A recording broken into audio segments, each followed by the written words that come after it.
Le titre de notre exhortation est « Comment contrôler notre cœur et garder nos pensées sur Jésus-Christ ». Entrons dans le corps du sujet.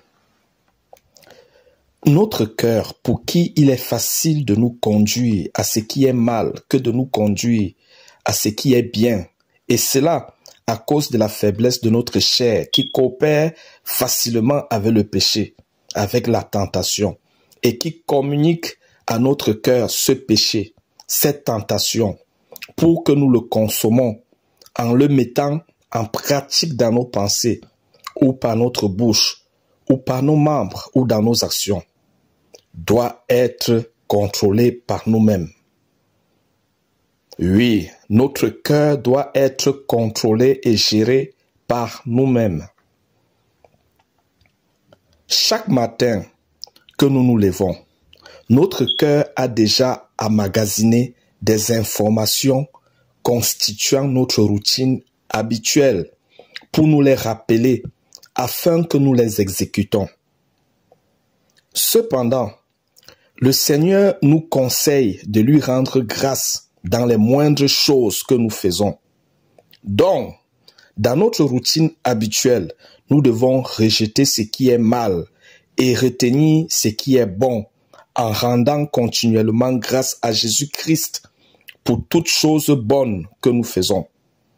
Car qui pense à notre Seigneur Jésus-Christ pour l'honorer et rester proche de lui s'éloigne du mal. Cependant, il est important de contrôler notre cœur, quoi que nous fassions, afin de ne pas lui laisser nous nourrir de mauvaises pensées, de mauvais désirs, de mauvais sentiments. Toutes ces choses qui nous éloignent du Seigneur et qui nous empêchent d'être efficaces spirituellement et qui empêchent le Saint-Esprit de nous remplir. Remarquons que, quoi que nous fassions, cela peut être notre boulot, nos études, une activité, il peut surgir dans notre cœur des pensées inutiles à ce que nous faisons, voire même des pensées n'ayant rien à voir avec ce que nous faisons. Ce sont ces pensées que nous devons remplacer par de bonnes pensées, nous gardant près du Seigneur Jésus-Christ et nous rendant efficaces dans ce que nous faisons, favorisant ainsi que le Saint-Esprit nous remplisse. C'est à cause de ce genre de pensée que nous devons anticiper à occuper notre cœur par de bonnes pensées et à pratiquer à occuper ainsi notre cœur afin que cela devienne une habitude facile et naturelle à faire.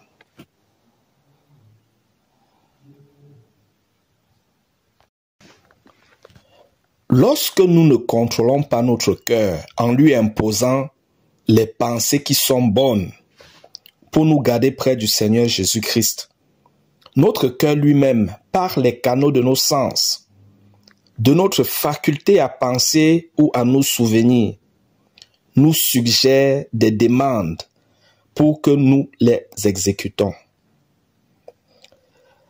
La nature de la demande de notre cœur dévoile qui parle dans notre cœur, dévoile qui est présent dans notre cœur, dévoile qui veut prendre le contrôle de notre cœur. Soit c'est notre chair qui en fait la demande, soit c'est Satan et les démons qui en font la demande, soit c'est le Saint-Esprit qui en fait la demande. La seule demande dans notre cœur que nous devons obéir est la demande du Saint-Esprit. Toute demande dans notre cœur nous poussant à nous éloigner de Dieu, nous poussant à rester loin de Dieu, n'est pas celle du Saint-Esprit. Quand la demande dans notre cœur n'est pas celle du Saint-Esprit, nous devons immédiatement agir pour renverser cela dans notre cœur. Nous pouvons immédiatement imposer une bonne pensée à notre cœur. Si cela ne fonctionne pas, nous devons nous retirer dans un lieu secret pour prier au nom de Jésus-Christ ou bien même faire le silence au-dedans de nous et prier fortement dans notre cœur au nom de Jésus-Christ pour chasser cette mauvaise demande, ce sentiment, ce mauvais désir, cette mauvaise pensée par la parole équivalente de Dieu et des prières prononcées avec foi au nom de Jésus-Christ jusqu'à ce que cette demande parte de notre cœur. Ensuite, nous devons continuer à demeurer en Dieu en priant davantage, en louant davantage et en méditant davantage sur la parole de Dieu et en occupant davantage notre cœur par des pensées nous gardant près du Seigneur Jésus-Christ. Pour être sensible, alerte à la demande du Saint-Esprit, je veux dire à la voix du Saint-Esprit dans notre cœur, nous devons demeurer continuellement dans une attitude de prière. Nous devons continuellement contrôler notre cœur en l'occupant premièrement par des remerciements à Jésus-Christ pour toutes choses. Exemple, nous pouvons nous dire à nous-mêmes dans notre cœur, merci Jésus pour cette nouvelle journée. Merci Seigneur Jésus-Christ pour la santé. Merci Seigneur Jésus-Christ pour tout ce que tu me permettras de faire aujourd'hui. Merci Seigneur Jésus de m'aider et de me guider en toutes choses aujourd'hui. Merci Jésus de m'aider à bien faire mon travail. Merci Jésus de m'aider à rester loin du mal aujourd'hui. Merci Jésus d'éloigner de moi les mauvaises compagnies.